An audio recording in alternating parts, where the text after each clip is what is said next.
I'm Ellie Hill, and I will be presenting on Bitcoin Witsand, which IT just took off the screen for me. Excuse me, sir. At the back, can I have my slide back, please?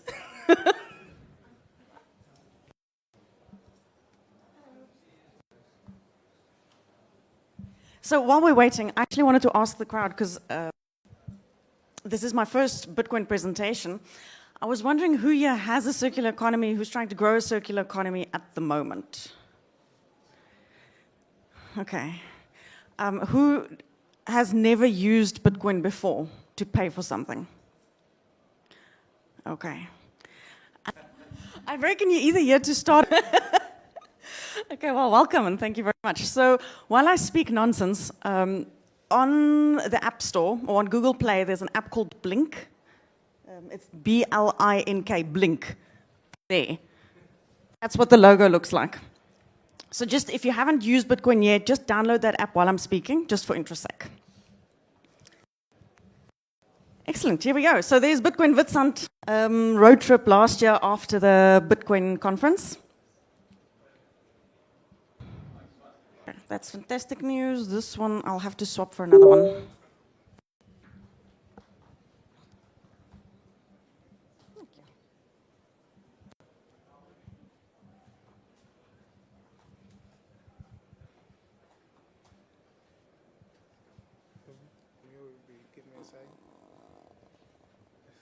Let me see.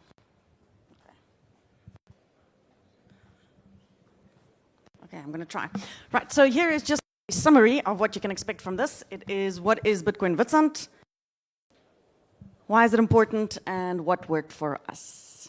So there was no structure given really on how to package the information, so I had to guess. And I thought, okay, let's start with just what is Bitcoin Witsand? Thank you for your smile. Right, so Bitcoin Witsand, it is this idyllic little coastal town in the middle of Cape Town and George. We are 601 residents. There is a hell of a lot of nothing. Okay, we've got abundant, beautiful nature. We do not have shops. We have very few anything. And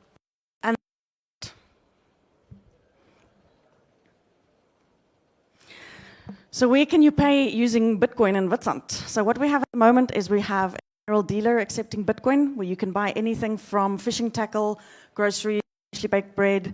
We sell Eureka hardware screws, tap fitments, all these types of things you can buy in Bitcoin there.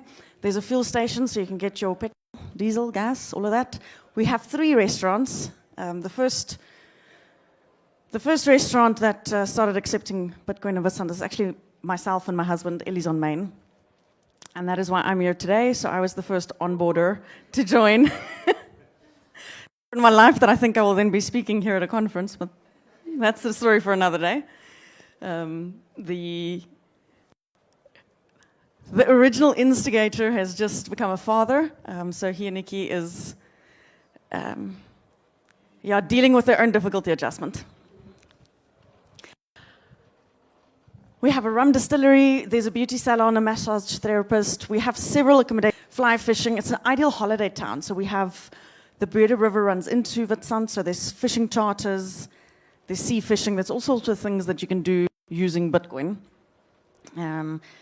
It's interesting for me to have to explain this because we've been living like this.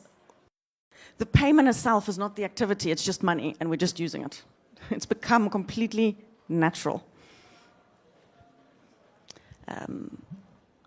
What's also quite nice about Bitcoin Witsand is the charity that has come with it. So we've got a skate park, the Bitcoin skate park. Then we've got a jungle gym, huddle puddle for the youngsters. There's weekly Bitcoin donations where there's almost 100 people at this point getting a small little bit of donations at the end of each week. And the nice thing of that it encourages people to keep the app on their phone and to check it. It's also very nice when that message comes through, like, ooh, I've got cash again. And then to use it repetitively to spend. So it doesn't have to be a lot of money. It can be for sweets or so on, but it's just that constant reminder. Then we have our Bitcoin meetups, which would be a relatively normal Bitcoin meetup. But then we also have Bitcoin parties. That is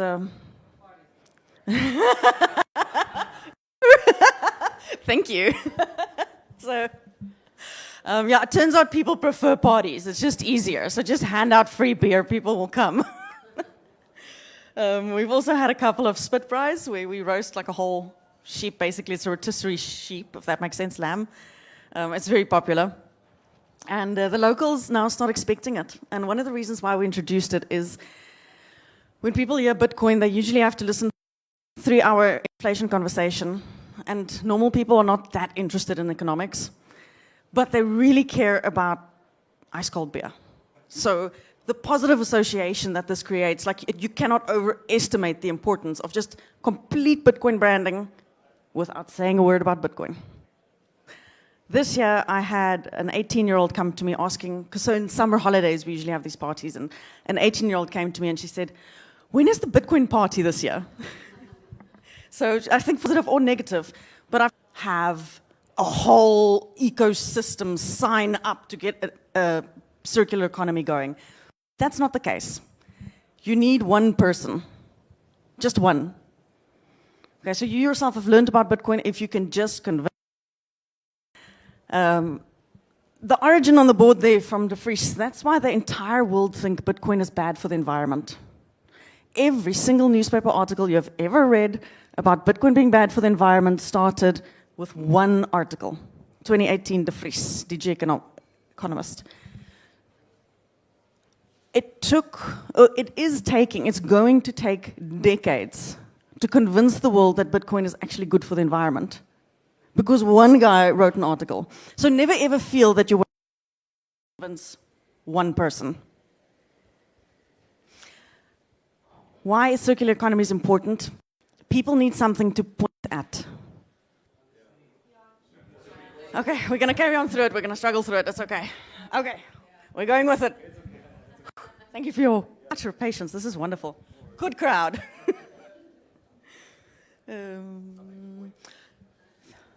Thank you for that. Wow, scatterbrain Ellie. So people need something to point at. So this is the coolest thing in the world is when people on YouTube, like they have all these speeches and they're like, what is the use case? And I'm actually just used it 3 times this morning. Like, it's the funniest thing when people tell me Bitcoin has no use case. I'm like, have you done your research? So how do you do this? How do you get started? This is just tips of what worked for us. Okay, so get a logo and hold on to it for dear life. There at the bottom, I've got the Bitcoin Witsand on the bakkie with a cute little dog. Stickers, get t-shirts, get hoodies, get keychains, get everything. Print booklets. If you can, make banners and put them up. So this is all out. Okay, you have to go 100% convinced that this is what you are selling. And the reason for that is that most people aren't conceptual thinkers. Most people aren't even critical thinkers. They just like the touchy-feely stuff of what they can see in real life. And if they can't see it in real life, it's not real. And something as simple as a sticker that says Bitcoin accepted here makes it real. So you can't do too much branding. It's really not possible. Just choose one logo and stick with that one logo for recognition. With that in mind, something you will need is conviction, like 100% conviction. So the post I chose of Cynthia Loomis there, if you just have a look at Dave Troy's reply, there will be backlash. There is no ways that you're going to we couldn't start a circular economy without backlash. Don't like change. They are biologically programmed to resist it. So it's nothing personal. Don't worry about it. It's just going to happen. Just make sure you know why you're doing it. And don't worry too much because, as a wise man once told me, if somebody tells you, I hate Bitcoin, that's a good sign. That's a great sign. Because it means that they have an opinion about Bitcoin. So they already have some sort of emotional connection with it. They've heard about it. They're expressing interest in it. The fact that they hate it is besides the point. At least they know about it. That's very good awareness. Whole leadership. So the point of whole leadership is that we all have an empty space inside of us that can only be filled by other people. Because our personalities are so extremely different, I will have strengths and weaknesses, and the person next to me will have strengths and weaknesses. And If you want to build a circular economy, I really think it's a good idea to team up with somebody who's not like you. In all likelihood, that means you have to find yourself an extrovert. And the reason for that is because they did a study, and it turns out most Bitcoiners are introverts. I think that's hilarious, but maybe the joke is lost. So the started Bitcoin Witsand with me. We are a community. We did it together. It actually a hell of a lot of people. It takes a village to raise a child. But he's very much a computer programmer personality. And I think sometimes you just need the opposite as well, that can just bring a little bit of the more creative people side to it. I don't understand the technology behind it at all, but I don't have to understand the technology because it works. It's sort of like a microwave or an aeroplane. So what worked for us? Here we go, systems thinking. So the next couple of slides is just what I put together of like, okay, if I had to think back of what on earth did we do if I wanted to go to a town and replicate this. Now, I'm not saying this is foolproof. I'm just saying it sort of worked. So systems thinking, I would suggest you design your ideal life that you want to live, wherever you want to live your ideal life. That could mean you go for a walk on the beach in the mornings, then you go have your coffee, you go to the gym, you go buy your groceries, you go read a book in the library. I don't know what your ideal life is. Mine would look pretty much like that. Do your shopping. If you can follow that pattern consistently, you will automatically start building connections, because that's how life works. If there's the same waitress serving you your coffee every single morning, you will get to know her. If you go to the gym every single day, you will get to know the receptionist. If you go to the grocery store to the same till every single day, it's a matter of time until they start recognizing you. I'm not suggesting you throw Bitcoin at them, but if you maybe want to wear a hoodie that says hard money is better, go for it. They will get to know you, and you will start building relationships. So this is what I saw happen in Witsand. From someone who did not grow up in the town, getting to know people who live in the town by just consistently following their system. That MBWA that I've got there, I find it hilarious, but in leadership books, this is an official management style. It is the MBWA management style, and I can highly recommend it if you want to get people to adopt Bitcoin. It's called Managing by Walking Around. Right, the power of one. I have touched this, but you have to identify your target market. And with that, I mean you have to identify your target. Choose one person and follow Pareto 80-20. Spend 80% of your time explaining Bitcoin fundamentals, explaining your own life, using your own stories on that one person. I don't think it's necessary. I don't think you're going to score by spending your time against the entire world. Because not enough time to build rapport and build trust and build a relationship. Whereas if you find one business that you think might be interested in using Bitcoin, spend 80% of your time chatting to that business, I think you have a much bigger chance of convincing one. And that's all you need, is one. The reason why I feel you only need one is it breaks down the psychological barrier once there is a shop accepting Bitcoin. So the reputational risk that I experienced of being the first shop accepting Bitcoin was that people came to me and they, just because it's like, why? Why would you go and do this? Why would you change? So it is very, very hard to be the first person, and I think that's why it's a good idea to spend so much time just on the first one. Once you have the first one, it's somehow more normal for the second guy to come on board and say, yes, we also do it. Right, messaging fundamentals. I don't want you to, like, as soon as people hear about Bitcoin, they want to talk about crypto, and Bitcoin is not crypto. And very important basic message that you have to explain in detail to everyone.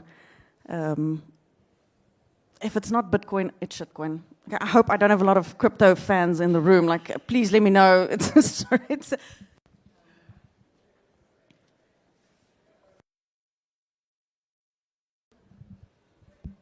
The fastest expression I use Bitcoin is not crypto is that Bitcoin was first, Bitcoin created the technology, Bitcoin does not have a CEO or board of directors.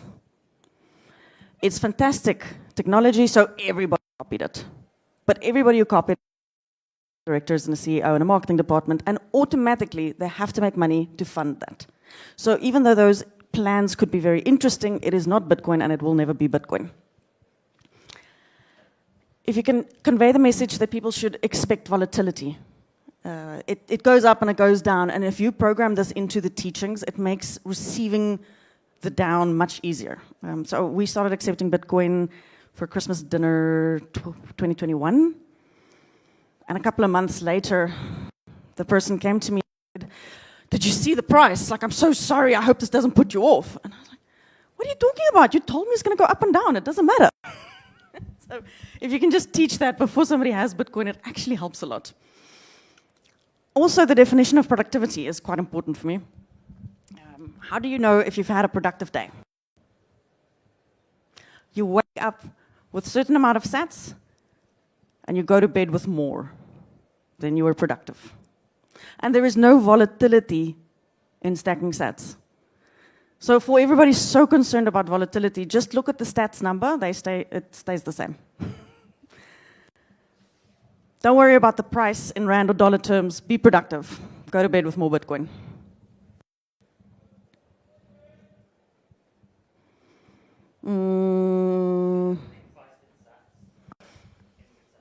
We price everything in local currency, and we use Blink, but then we also have fantastic little point-of-sale machines from that was sponsored, but all you need is really Blink. So we keep it in rand terms, and Blink does the math for us. So it's not. Do you dream of getting to a point where it is priced in sats?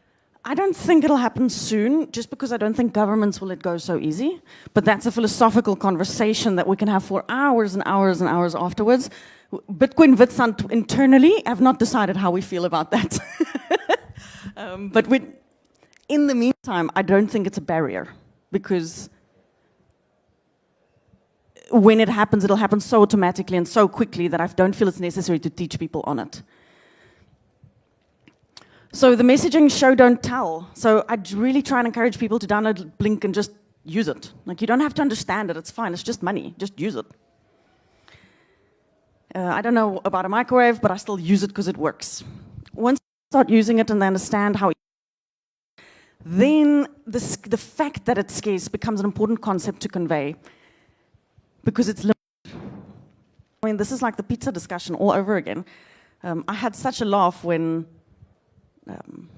the blonde lady on X said, "But how can you, if you divide it into 100 million, how can it be scarce?" So, okay, so do not think people know basic math. I mean, like, just teach them fractions.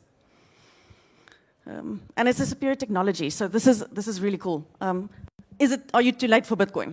I love this question. It's like my sister, but I think I'm too late for Bitcoin. You're never too late for Bitcoin. It's like asking, are you too late for cars? No. What, do you want to take your horse? No, you're not too late for Bitcoin. Is it okay if I use a cell phone? Must I use landline? No, it's not too late. New technology, superior technology takes over. You can't be too late for technology. Put your money where your mouth is. So what worked for us? I really think this is something that could be replicated. I'd love for someone to try and come back to me and let me know if it worked. It's our enterprise funding model. So the enterprise funding model stems off the one is all you need concept. So if you only need one shop to sign up, as an example, once you've built a relationship with that shopkeeper, with the people at that shop, you'll very quickly realize that entrepreneurs are just trying to survive on a day-to-day basis. They're trying to earn enough for now. Saving is for rich people. Okay, entrepreneurs just want to get through the month and pay their bills. So a big concern for new shops is, what do I do with my Bitcoin at the end of the month? Like, I don't want Bitcoin, I want rands because I have to service my loan. Or I have to pay for my kids' school, whatever the story might be. The enterprise funding model fixes this. So in the basics of it would be that you hand out a loan, you speak to the company, saying this is like a blanket for everyone. This is a one-on-one The person trusts you, you trust the person. Obviously, you have to put your own money where your mouth is, so you don't have to go that big. It can be a small thing, but let's say it's the local gym example. You can then start discussing how you could improve this gym by, for example, getting a new treadmill, which would cost a hypothetical amount of money. I'm going for 10,000 Rand. You loan them 10,000 Rand of your own money if they are willing to accept your membership fees in Bitcoin. Because you're going there in any case. So the system is designed around create your ideal life. So you're not trying to do something you never wanted to do. You're living the life that is ideal for you. You're in any case going to go to the gym and pay membership fees. If you make a loan for them in Bitcoin for them to improve their business, you can repay that loan with your own membership fees in Bitcoin, which gives them a reason to accept Bitcoin because they get the capital up front. And it gives them something to do with their Bitcoin at the end of the month, which is repay the loan. Obviously, normal contract rules will be quite important. You have to repay the loan in Bitcoin. There must be time frames involved in how quickly or not quickly to pay it. Place would be your own money. I think it is a model that could be replicated. I think it could work.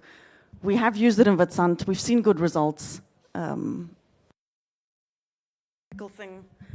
I could think of, if I had to go somewhere where I haven't been and try and start a circular economy, this is what I would do. Is create your ideal life, get people to trust you, brand the entire place Bitcoin, and eventually start a relationship where you say, would you like to improve your own business? Because I'm spending my money here in any case. I'd like to change to spending Bitcoin. You guys are dead quiet. Is this still like... Okay, wow. Were there instances where you tried it where it didn't work, and why? Oh, hundreds, yes. Skepticism. Why on earth do you want to give me money? But I mean, once you've implemented it. Not yet. We haven't had one not work yet. It's bound to happen. You know, at some point somebody's going to take a loan and it won't be able to be repaid. But this is not... I'm talking about a micro scale. So small community, I know you, you know me, my mom knows your mom. If you don't repay me, there's going to be hassles. It gets weird. I would also make the time frame very, very long, because what I saw with us is that our restaurant signed up in 2021. There was another shop, and then it went very quiet for about a year before the official second shop came on board. So you can't give a loan for 3 months and after 3 months give up. You make a nice 2-3 year timeline because you will need time to implement it. You will need time. Once the first person is in, people start checking it out. And then you just need Bitcoin to do its Bitcoin thing. The 4-year cycle kicks in at some point. The value of the first shop's income goes up and it gets easier. My husband actually paid for a boat service in Bitcoin.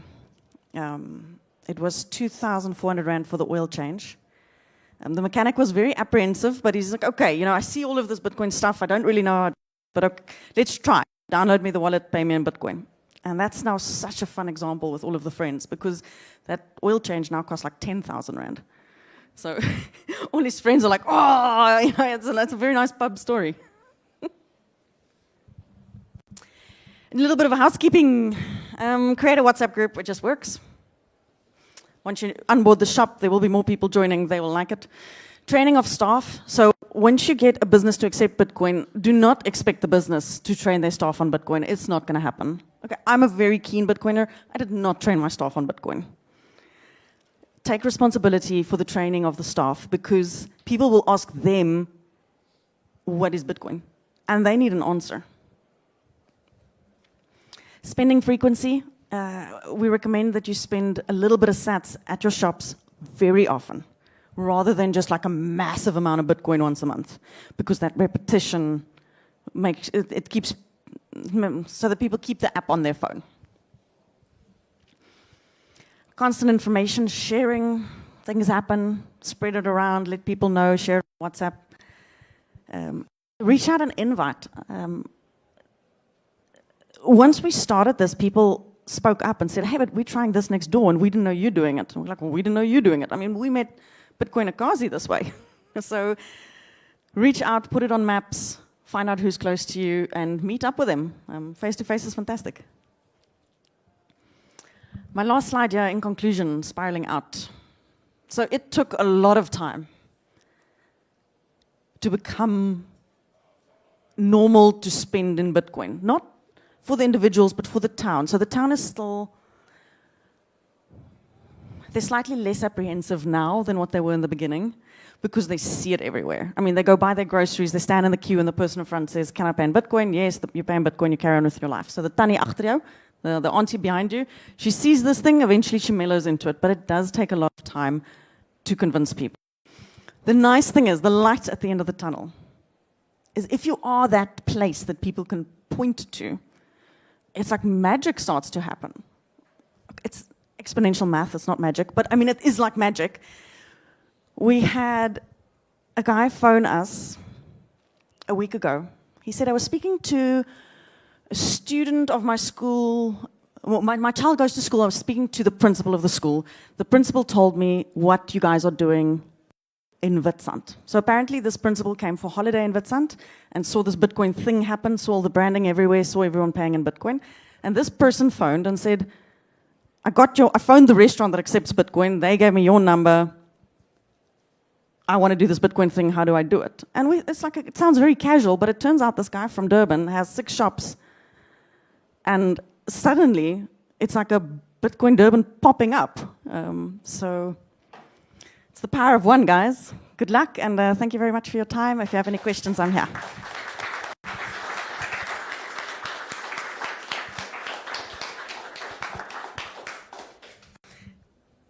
Hello. Quick question. Right. Just a review of adopting Bitcoin, the common, specifically considering the unbanked. There's this underlying consideration that we understand the volatility with regards to Bitcoin as it ties to US dollar or to the US dollar to the rand. But have you had feedback from people saying, if I put 100 rand in or I get paid 100 rand, I just want 100 rand? Have you had that kind of resistance? And if you get those kinds of questions, how do you respond to them? So banking the unbanked and not understanding inflation is definitely a challenge. And together with that challenge is so I'll answer your question now, but you actually reminded me of something else. Is now all our waiters get tipped in Bitcoin. And it's complicated and difficult for them because the phone space, yes, they have smartphones, but the phone space is not big enough for the Blink app. And even if they have the Blink app, it keeps on updating price, so it chows through data. So it's actually it's not the easiest thing in the world to just have Blink and have data and use it. So that's also a challenge, just while I'm thinking about your question.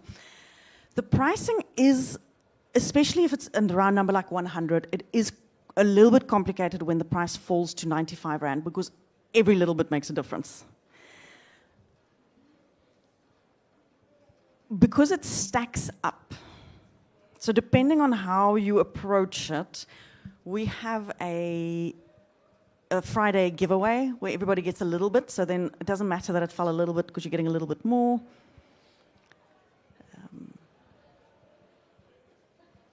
Trying to think how to... It was a big stumbling block for us. We struggled with this, especially when the price is going down. You know, it's a very easy thing to answer when the price is going up, but when the price is going down, it is difficult.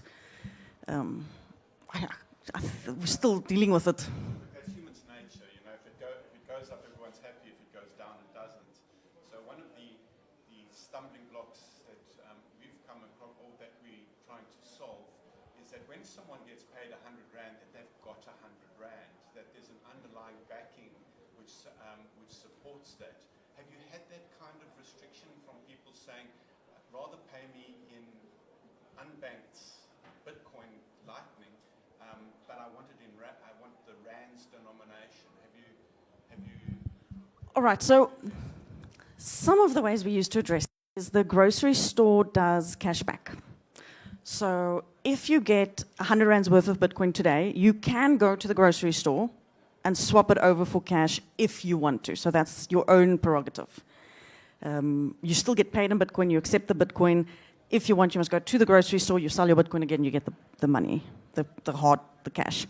So that's one way to make it feel more like money. and then the risk, you know that you can do that, so you feel less intimidated by the risk. I don't have a good question. I don't know if else has a, Josh, if you can. Yes, please. Have you used Link before? I've got 20 different wallets, so I'm trying to see what everyone's doing. Okay, but Link I do have, yes. Okay, so US dollar and Lightning. awesome. So I mean, the one thing that's nice for like the unbanked, so the people who can't stomach the volatility, is obviously the fact that you can convert it to dollars, which is nice. So I mean, what always gives me like goosebumps on that is that there's no real need for the rand anymore in that sense, right? So because the dollar's got less volatility than the rand even. So if someone is the poorest of the poor who can't stomach the volatility, we would in our community would teach them how to convert to dollars if they needed to avoid that, like the difference in the changing of the purchasing power over a short period of time. That comes in very powerfully, especially with the staff, because often the staff are the people who are out of Africa, who are the people who are sending money to their loved ones all over the world. And up until Bitcoin, to do that was impossible, and you get like, I don't know what's the right word, you get done in all the way, so you lose all the way. Now, like, you show them how powerful it is to send money for free, and you can cut out the volatility if you want to keep it in dollars as opposed to rands. You send that money for free, and then what we tell them is like, listen, teach the people where you're sending the Bitcoin, because they always like asking, what does my mother do when I send her the Bitcoin? I'm like, it's all about education. Go to your local shops and teach them what Bitcoin is, why Bitcoin is better money, harder money, and like in that way it helps their community even on a bigger scale. I know, like, I've learned from Bitcoin Witsand where they say, if you want to help your community, accept Bitcoin. If you want to help yourself, study Bitcoin, right? So just by accepting Bitcoin, you're spreading that as well, and you're helping them. You're taking the power away from the people that's taking like all the fees in the middle, because it's not necessary anymore. Other thing that's powerful in that is they see this is a vehicle that they can actually save. So yes, they can't stomach the volatility, but let's say they do get paid 100 Rand salary, they might be able to save 10 Rand of that. Now in the fiat world, it doesn't make sense to keep the fiat, because in a week from now it's worth less, right? So suddenly if you teach them about how the money system is broken, and they realize, okay, now that portion that I could save before, I can keep, but I have a way to actually save. Where before, I mean, you need hundreds of thousands of rands to actually invest in something that can protect your purchasing power. So they see that they have a way to at least save a little bit in a hard money. And then something else that we also do, and I'll be short because it's your stage, but something else we do as well with merchants to kind of adopt, but also to kind of make it a soft landing for them, is we'll tell them, listen, if you need the fiat at the end of the day, we'll buy your Bitcoin back. Because we actually want the Bitcoin. We do spend and replace. We want the Bitcoin. We want the cheap Bitcoin, the Lightning and the liquid Bitcoin. It's easier to have that than to have to go onto an exchange or to try and do like a peer-to-peer thing. And that also gives a bit of credibility in the sense like they stand back and they're like, no, but I want the Bitcoin. Like, why does this guy want my Bitcoin? and we're like, serious, we're willing to do it. But it gives them a bit of peace of mind, but it also gives them like, so it takes complete risk off their table. I will really take the Bitcoin back, I'd love to take it back, but they never give it back because they want it. And once you feel it, once you experience it, like you've never experienced anything like that as well. Like there's lots of shops when you pay them a little bit of Bitcoin and you see them in 6 months or 12 months, obviously depending on the cycle, but they open their wallet and they can't believe like, wow, I've forgotten about this 200 Rand that you spent there. And suddenly it's like worth 800 bucks. Look, if it goes down, it's probably better for them that it goes down because you can teach them like about the volatility. But yes, no, that's... Thank you very much, Josh. So Josh is busy creating Bitcoin de Rust. Bitcoin Karoo. Oh, lekker kalam chopsy. I'll get to you now. While Josh was speaking, it reminded me, like when I climb into an Uber and I start chatting to the guy about Bitcoin and I'm going to tip him in Bitcoin, that kind of thing. What I say is it goes up and it goes down, but long term it always goes up. So I try and say, yes, it goes up and it goes down. Long term it will go up. And then the second thing is that the transaction fees are so much less. So the unbanked will know that sending money internationally is expensive. So you can say it might go down with 2 Rand, but if you send it to the Congo, it's fine. It won't cost you anything. So that's usually like a sweetener, depending on what it is you're trying to achieve. Yes? Just before it goes off, so I can just mention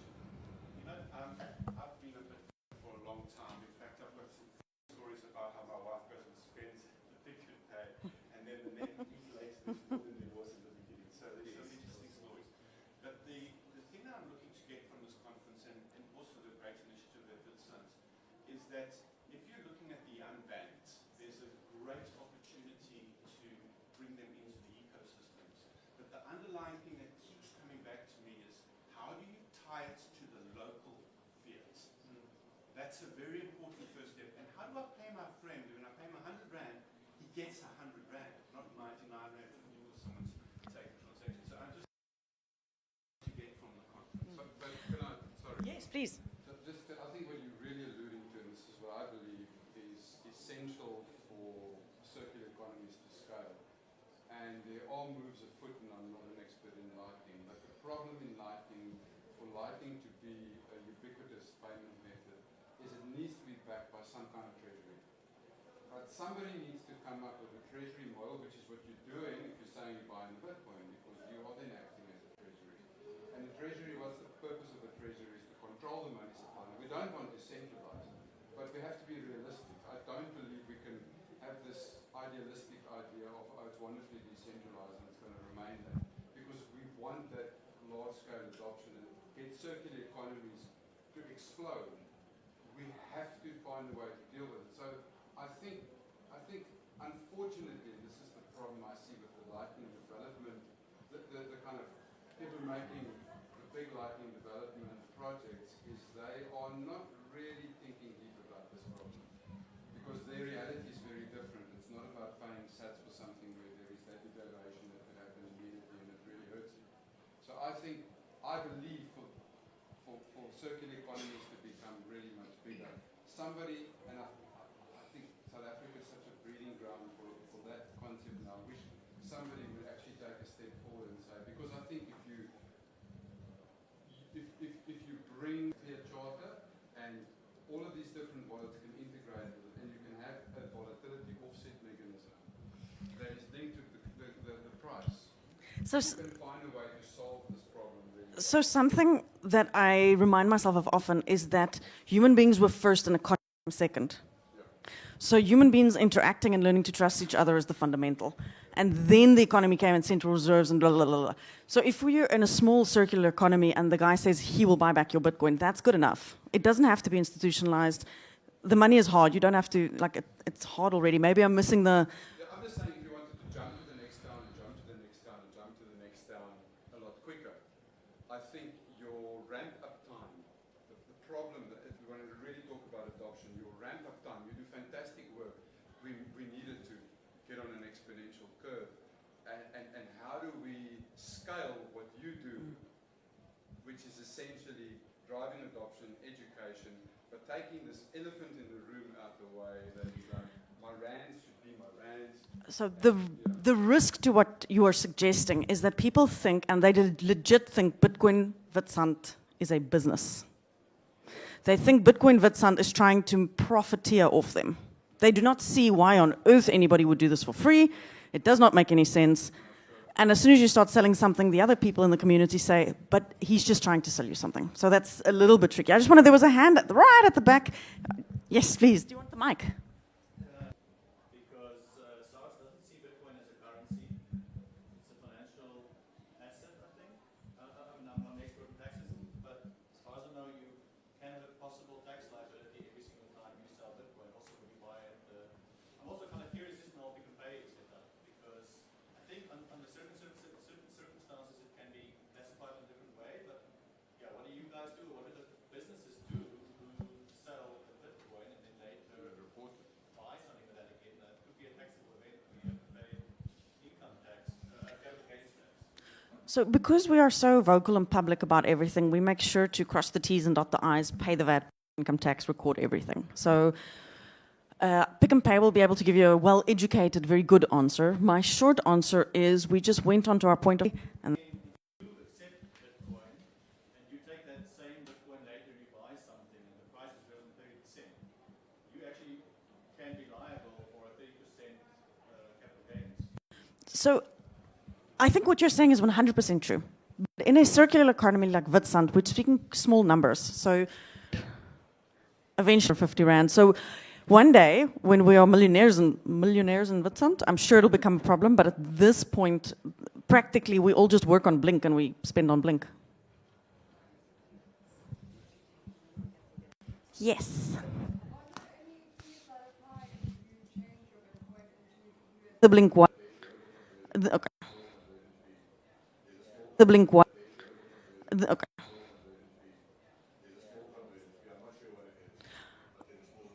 We can test it later and I'll pay for the conversion fee.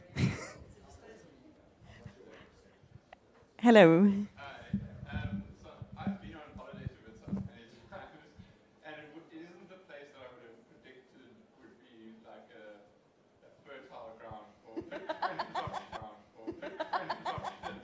Is it because the average age is 85? So I'm just wondering if there are things that you've been able to identify that are unique or sort of above Witsands that are not to do with, say, you, or I mean, like, say, it could be that I know it's a big kite surfing place, so maybe there are a lot of foreigners coming to Witsands that knew about Bitcoin, or like, you know, sort of things that were, as I say, unique to sort of Witsands, maybe that. Okay, it's an interesting question, and I think it's a good question. You know, it's fun to take the credit, but realistically, I think a big part of the success is that it is tiny. So it's easier to spread communication. Social messaging, somebody spending in Bitcoin saying he spent in Bitcoin and then message going around, because it's so small, it goes around much faster. So that makes a difference. The other thing is, because it's a holiday town, it's more interesting to go and visit Bitcoin. You know, if I try to start a Bitcoin circular economy in the middle of the Joburg CBD fishing or kite surfing or anything you're interested in, really, take some nice photos, it's just more fun to go and visit. I mean, I think there's people coming back for the second year this year. Probably. So, same with our, yes, exactly the same. The fact that it's a holiday town makes it easier. But I think that is like a little bit of marketing as well. So you can always find a reason why you can make it look attractive to people. Yes, Caroline, please help answer.